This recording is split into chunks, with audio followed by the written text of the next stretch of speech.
এনেকৈ বনাম আৰু কিবা কিবি। তহঁতৰ ঘৰখন আমাৰ আদৰ্শ। খোৱা কথা কৈছো আৰু। অলপ দেৰি হ'ল খুৰী। তোমালোকৰ বিহু প্ৰস্তুতি কেনেকুৱা? আছে, মা খুৰী বনাওঁতে কিবা কিবি কৰি। তোমালোকৰে ভাল, পৰিয়াল বেছি যে। ননীহঁতৰ দৰে ঘৰ এতিয়া আমাক পাবলৈ নাই। যৌথ পৰিয়াল থাকিলে এই অঞ্চলত নাই মিলাই। কথাটো হয় কি সৰু হ'লেও মাজতে কওঁ, নিজৰ মাক বাপেকক বৰ্তমান চিনি নাপায়। ক'ত আৰু ভাই ককাকৰ মাজত মিলা প্ৰীতি থাকিব? সকলোতে ভেজাল বুজিছানে? ভেজাল। আমাৰ আইতা ককাই সকলোকে মিলা প্ৰীতিৰে থাকিবলৈ কৈ গৈছে। তেওঁলোকৰ আদৰ্শ উপদেশ মানি চলাৰ বাবে তোমালোকৰ মাজত মিলা প্ৰীতিৰ অটুট আছে। কথাটো হয় কিন্তু ভাবিলে ভাল লাগে। আগৰ দিনত মানুহৰ মাজত কিমান মিলা প্ৰীতি আছিল, এতিয়া সেই মানুহবোৰ নোহোৱা হৈ আহিছে আৰু এই বিহুবোৰ নোহোৱা হৈ আহিছে। সঁচাই আধুনিকতাই আমাক ধ্বংস কৰি আহিছে। সঁচাই খুৰী, বজাৰত যাব ভেজাল। চালানী বস্তুৰে বজাৰ ভৰি আছে। থলুৱা বস্তুৰ উৎপাদনো কম আৰু কিনা মানুহো কম।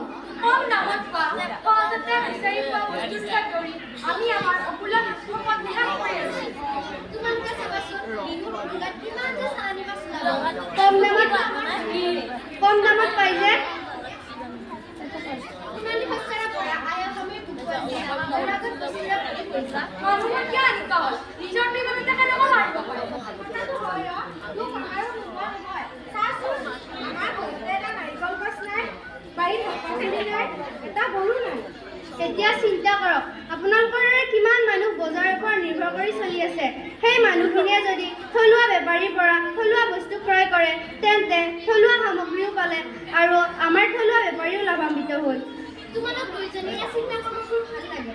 নিজৰ সংস্কৃতি পৰম্পৰাবোৰ আমিয়ে জীয়াই ৰাখিব লাগিব। কিছু অসমীয়া যিয়ে নিজৰ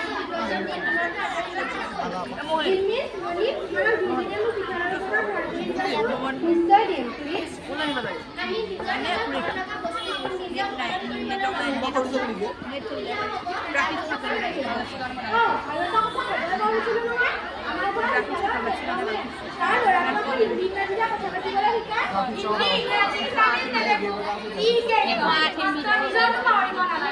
হিন্দী ইংৰাজী নিশিকিলে সেই ভাষাৰ একো ক্ষতি নহয়, বৰং অসমীয়া ভাষাটো এৰিলে আমাৰ অসমীয়া ভাষাৰ ক্ষতি হ'ব।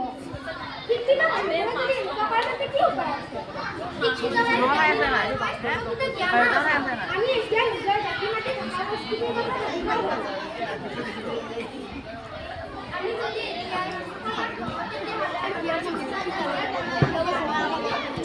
জড়িত হ'ব ধৰা দাপোনখন আমি পৰিষ্কাৰ কৰিবই লাগিব।